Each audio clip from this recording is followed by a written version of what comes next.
বাজান আমার ওষুধ শেষ, ঘন ঘন কাশি হয়, বুকের বাম পাশে ব্যথা, ঝাপসা দেখি সব সময়, এসব কথা ছেলের কানে যায় না,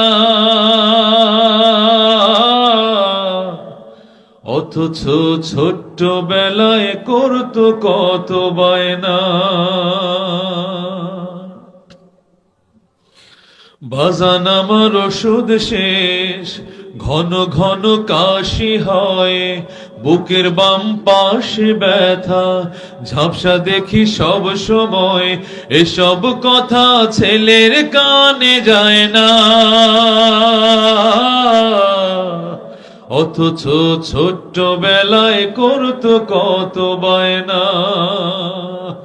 আমি এক হতভাগা বাবা,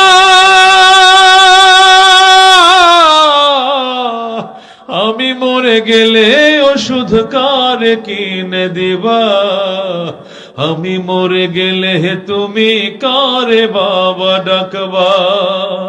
বাজান আমার ওষুধ শেষ, ঘন ঘন কাশি হয়, বুকের বাম পাশে ব্যথা, ঝাপসা দেখি সব সময়, এসব কথা মেয়ের কানেও যায় না, অথচ ছোট্ট বেলায় ধরতো কত বায়না। আমি এক হতভাগা বাবা, আমি মরে গেলে ওষুধ কার কিনে দিবা, আমি মরে গেলে তুমি কারে বাবা ডাকবা। বাজান আমার ওষুধ শেষ, ঘন ঘন কাশি হয়, বুকের বাম পাশে ব্যথা, ঝাপসা দেখি সব সময়, এসব কথা ছেলের কানেও যায় না, অথচ ছোট্ট বেলায় করতো কত বায়না। আমি এক হতভাগা বাবা, আমি মরে গেলে ওষুধ কারে কিনে দিবা, আমি মরে গেলে তুমি কারে বাবা ডাকবা।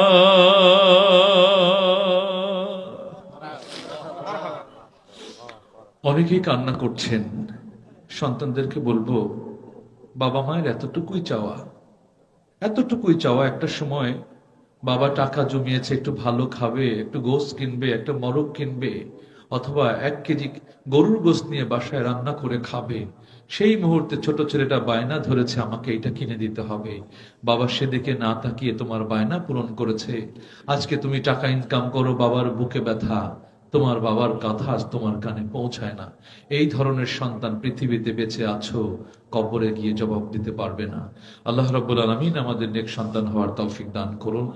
প্রবাসী অনেক সন্তানকে আমি দেখেছি, বাবা ফোন করে, চেয়ে থাকে কখন রিংটোন বাজবে, কিন্তু সেই ছেলে আর ফোন করে না, সেই ছেলে ফোনও করে না, টাকাও পাঠায় না। বাবা অনেক কান্নাকাটি করে আর রাস্তায় পায়চারি করে, আর হৃদয়ের ভেতরে বেজে ওঠে এই কথাগুলো।